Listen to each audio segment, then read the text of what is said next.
Halo hai, Sobat GP kembali hadir untuk menemani pagi kalian dengan update berita seputar Grand Prix dunia. Rider Monster Energy Yamaha Alex Rins mengungkap faktor utama yang membuat Fabio Quartararo tampil menonjol bersama Yamaha musim ini. Ya, meski Yamaha masih dianggap pabrikan paling lambat di grid, Quartararo tetap mampu meraih hasil impresif. Di musim 2025 kali ini, pembalap Prancis itu telah mengoleksi 4 pole position serta meraih 2 podium dari sprint maupun Grand Prix. Ia juga menjadi satu-satunya pembalap Yamaha yang konsisten finish 10 besar, bahkan mengumpulkan poin lebih banyak dibanding Rins, Jack Miller maupun Miguel Oliveira. Rins menilai keunggulan utama Quartararo terletak pada pengereman. Hal itu membuatnya lebih cepat hingga 8/10 detik dalam satu putaran dibanding pengguna M1 lain. Fabio memberi kami perbedaan besar di sektor pengereman. Saya, Oliveira dan Miller mengerem di titik yang sama, tetapi Fabio bisa jauh lebih lambat.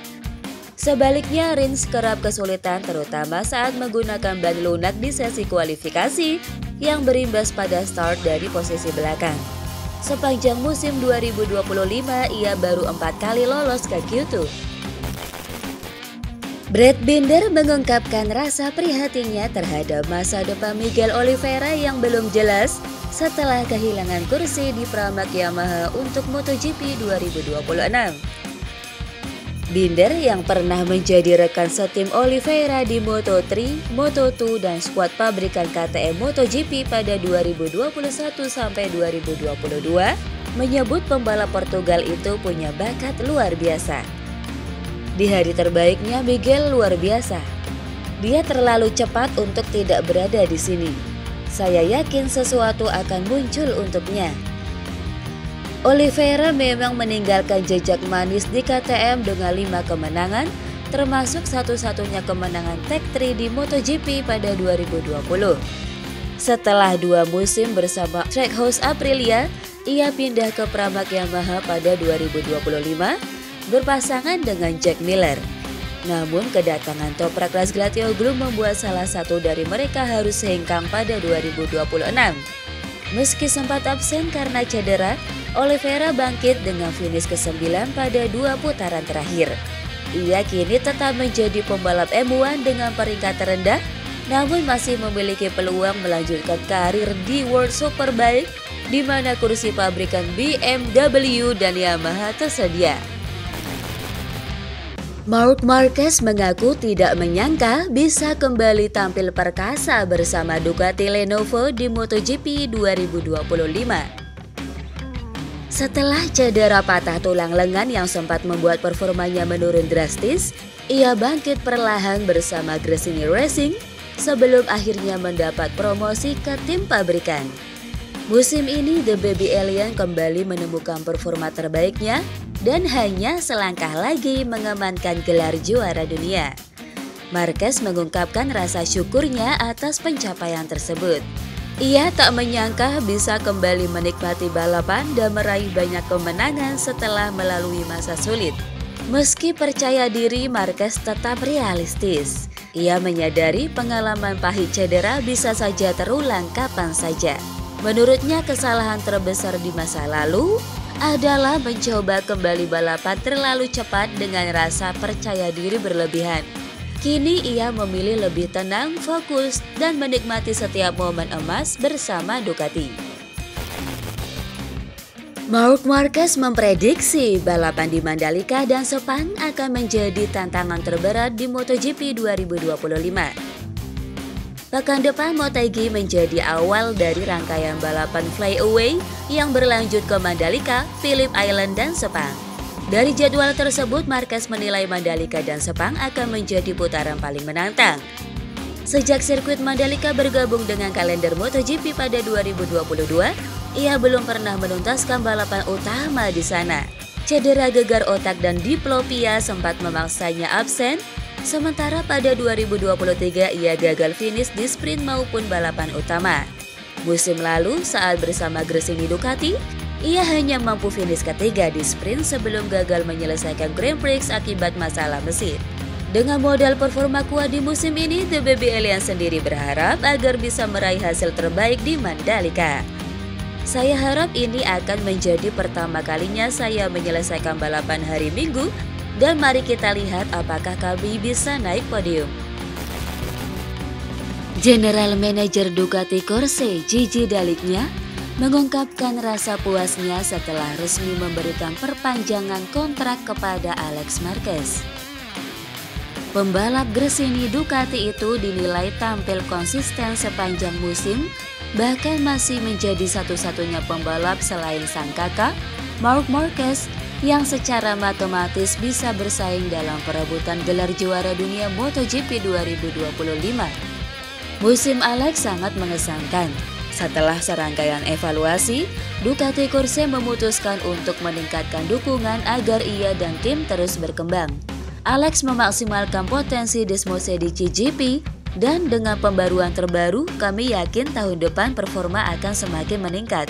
Ini adalah nilai tambah bagi seluruh keluarga Ducati. Alex sendiri musim ini membalap dengan motor Desmosedici GP24, namun demikian konsistensi dan progres yang ditunjukkan membuat manajemen Ducati tak ragu memberikan Desmosedici versi pabrikan di musim 2026 mendatang. Bos Honda, Alberto Puig, menyatakan kepuasannya usai timnya menjalani uji coba di sirkuit Misano. Dalam pengujian tersebut, Honda fokus mengembangkan prototipe RC23V yang akan digunakan pada MotoGP 2026. Hasilnya dinilai positif, memberi harapan baru bagi kebangkitan Honda setelah beberapa musim sulit. Puig menegaskan bahwa perkembangan tim sejalan dengan rencana yang sudah disusun sejak awal musim. Saat tes Sepang lalu, Honda memang menjanjikan adanya pembaruan setelah jeda musim panas, dan kini hal itu mulai terlihat nyata. Menurutnya, Honda kini tidak hanya melakukan uji coba secara acak, melainkan benar-benar mampu mengidentifikasi komponen yang membawa perbaikan nyata. Kami sedang menguji banyak hal, baik konsep maupun komponen khusus. Berbeda dengan masa lalu, sekarang kami bisa melihat jelas langkah maju yang telah dicapai. Dengan hasil positif dari Misano, Honda merasa optimis menatap masa depan. Perkembangan ini diharapkan menjadi titik balik bagi RC23V agar kembali kompetitif, sekaligus mengembalikan posisi Honda sebagai salah satu kekuatan utama di MotoGP. Juara bertahan MotoGP, Jorge Martin, tengah mempersiapkan diri menghadapi MotoGP Mandalika 2025 dengan metode unik. Ya, pembalap Aprilia itu rutin berlatih menggunakan sauna untuk membiasakan tubuhnya menghadapi suhu panas khas Lombok yang kerap menjadi tantangan besar bagi para pembalap. Martin memiliki pengalaman kurang menyenangkan dalam menghadapi cuaca panas, termasuk saat mengalami dehidrasi pada MotoGP India 2023. Namun ia menegaskan bahwa masalah tersebut sudah teratasi berkat latihan intens dan peningkatan kondisi fisik. Strategi balap juga menjadi fokusnya, terutama bagaimana menjaga ritme saat stamina terkuras akibat suhu tinggi. Saya semakin membaik. Tahun lalu saya menang di Mandalika. Saya punya sauna di rumah dan saya menggunakannya hampir setiap hari. Saya perlu terbiasa dengan panas karena bisa merusak akhir pekan. Dengan persiapan fisik yang matang serta performa motor yang semakin kompetitif, Martin optimistis dapat mempertahankan dominasinya di Mandalika sekaligus memperkuat posisinya dalam perburuan gelar dunia MotoGP 2025. Pembalap Aston Martin, Fernando Alonso, mengungkapkan bahwa karirnya di Formula One sudah mendekati akhir. Usianya yang semakin menua dan performa yang menurun membuat musim 2025 berjalan sangat berat. Alonso berulang kali gagal finish dan tidak mampu mengoleksi poin sebanyak musim sebelumnya. Kondisi ini membuatnya menaruh harapan besar pada perubahan regulasi yang akan berlaku pada musim 2026. Bagi Alonso, regulasi baru tersebut merupakan peluang terakhir untuk kembali kompetitif. Ia menilai perubahan aturan itu bisa membuka jalan bagi Aston Martin untuk menghadirkan mobil yang lebih cepat, memberi kesempatan untuk kembali meraih kemenangan, podium, bahkan bersaing memperebutkan gelar. Selain itu, faktor emosional juga membuat regulasi 2026 terasa sangat penting, karena bisa menjadi momen terakhirnya mencicipi persaingan di papan atas. Dengan latar belakang sebagai juara dunia 2 kali, Alonso bertekad menutup perjalanan panjangnya di Formula One dengan catatan berkesan. Pembalap Oracle Red Bull Racing, Max Verstappen, sukses merebut pole usai mencatatkan waktu tercepat dalam sesi kualifikasi Formula One GP Azerbaijan 2025. Pembalap Belanda ini diikuti oleh pembalap Atlassian Williams Racing Carlos Sainz Jr. di posisi kedua dan pembalap Visa Cash App Racing Bulls Liam Lawson di posisi ketiga. Berikut hasil kualifikasi Formula One GP Azerbaijan 2025.